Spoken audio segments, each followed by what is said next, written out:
شب نور شب برات کے نام سے معروف اور مشہور ہے۔ اس بابرکت شب کے دامن میں اتنی برکتیں اور اتنی رحمتیں ہیں کہ اللہ جل شانہ گناہگاروں کو جہنم کی آگ سے آزاد فرما دیتا ہے۔ ام المومنین سیدہ طیبہ طاہرہ سیدہ عائشہ صدیقہ رضی اللہ تعالی عنہا فرماتی ہیں، ایک دن میں دیکھا کہ حضور میرے حجرہ میں نہیں ہیں، تو میں حضور کو تلاش کرنے نکلی۔ جنت البقیع میں آسمان کی طرف سر اٹھائے حضور اللہ سے التجائیں کر رہے تھے۔ مجھے دیکھا تو ارشاد فرمایا، عائشہ کیا تم نے یہ سمجھا کہ اللہ کا رسول تم سے زیادتی کرے گا؟ فرماتی ہیں میں نے عرض کی یا رسول اللہ صلی اللہ علیہ وسلم، میں یہ سمجھا شاید آپ کسی زوجہ محترمہ کے حجرہ میں تشریف لے گئے ہیں۔ فرمایا آج لیلۃ النصف من شعبان، شعبان کی 15ویں رات ہے، درمیانی شب ہے۔ اس رات کو اللہ تعالی جل شانہ آسمان دنیا پہ نزول اجلال فرماتا ہے اور قبیلہ بنو کلب کی بکریوں کے بالوں سے زیادہ لوگوں کو جہنم کی آگ سے آزاد کر دیتا ہے۔ قبیلہ بنو کلب عرب کا بہت بڑا قبیلہ تھا جو بھیڑ بکریاں پالتے تھے اور لاکھوں کی تعداد میں ان کی بکریوں اور بھیڑوں کے ریوڑ تھے۔ تو اس قبیلے کی بکریوں کے بالوں سے بھی زیادہ گناہگاروں کو جہنم کی آگ سے آزاد کر دیا جاتا ہے۔ تو یہ وہ بابرکت شب رحمت ہے، شب نور ہے، جس کے دامن میں اتنی برکتیں ہیں کہ کوئی محروم نہیں رہتا۔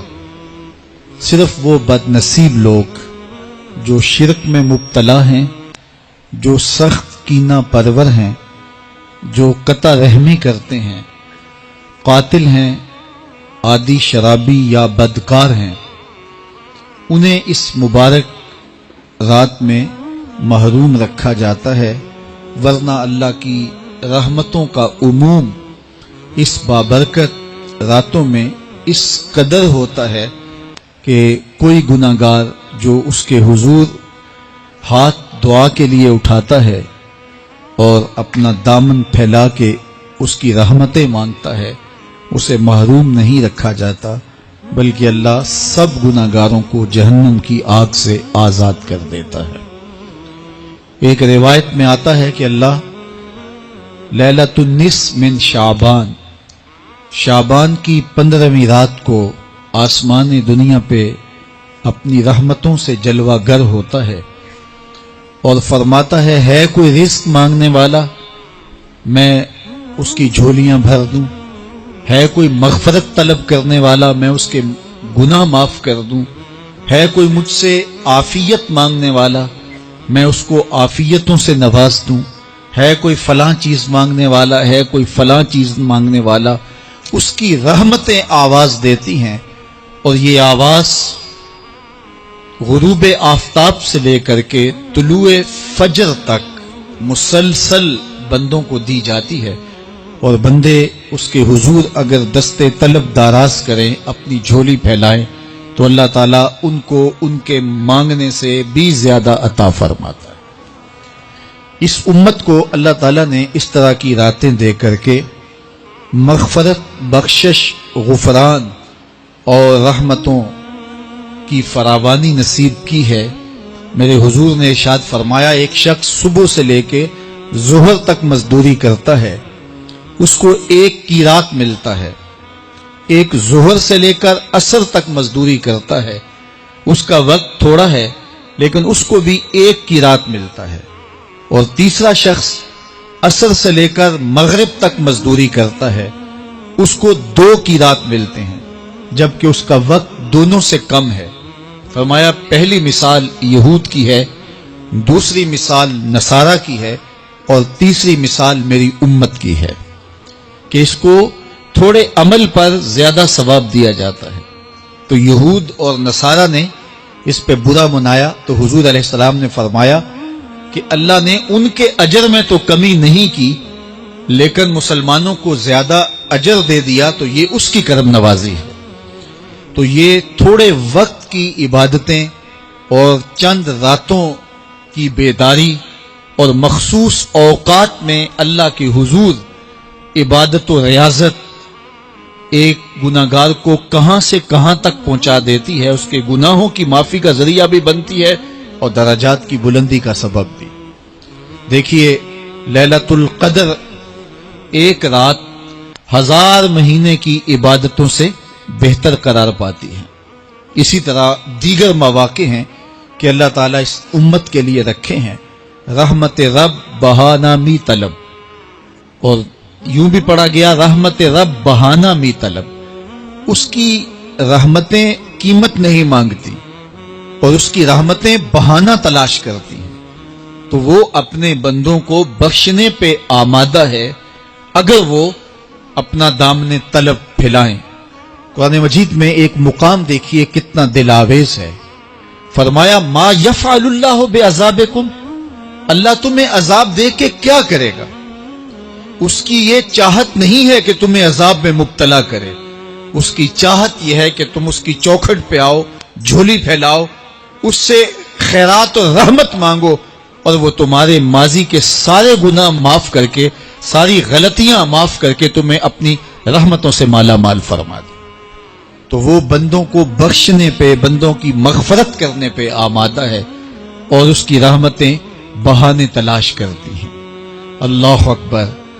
اور دوسری جانب اس کے بندے، اس کے مملوک، اس کی مخلوق، اور مخلوق کی گناہگار اور نیکوکار اس کی رحمتوں کے طالب ہوتے ہیں، بلکہ وہ گناہ کرنے کے بعد جب معافی مانگتے ہیں تو اللہ کو یہ معافی بہت پسند ہے. معافی مانگنا، اس کے حضور اپنے دامن کو پھیلانا، وہ اس کو بہت زیادہ محبوب ہے. انسان کی فطرت کے اندر گناہ رکھا گیا ہے. آگ، ہوا، مٹی، پانی، یہ ان 4 چیزوں کا مرکب ہے. اس کے جو عناصر ہیں اس میں کبھی اعتدال قائم نہیں رہتا اور اس سے گناہ سرزد ہو جاتے ہیں. گناہ کرنے کے بعد بندے کا اس گناہ پہ اصرار کرنا، اڑ جانا، ضد کرنا، توبہ نہ کرنا اللہ کو یہ پسند نہیں. لیکن اگر اس سے گناہ سرزد ہو جائے تو پھر وہ توبہ کر لے تو اللہ کو یہ بہت زیادہ پسند ہے. جو اس سے ہو سکے نیکی وہ اللہ کے حضور پیش کرے، لیکن اس کے اندر جو شر رکھی گئی ہے، اس کے اندر جو قوتیں گناہ کی رکھی گئی ہیں، اس سے اگر اس سے گناہ سرزد ہو جائے تو پھر وہ اللہ سے توبہ کرے، اللہ کی طرف رجوع کرے. تو اللہ اس کی توبہ کو نہ صرف قبول کرتا ہے بلکہ اس کے گناہوں کو معاف کرتا ہے اور گناہوں کو بدل کے نیکیوں میں تبدیل کر دیتا ہے. جب گناہ نیکیوں میں تبدیل ہو گئے تو جتنا بڑا گناہ گار تھا اتنا بڑا نیکوکار ہو گیا.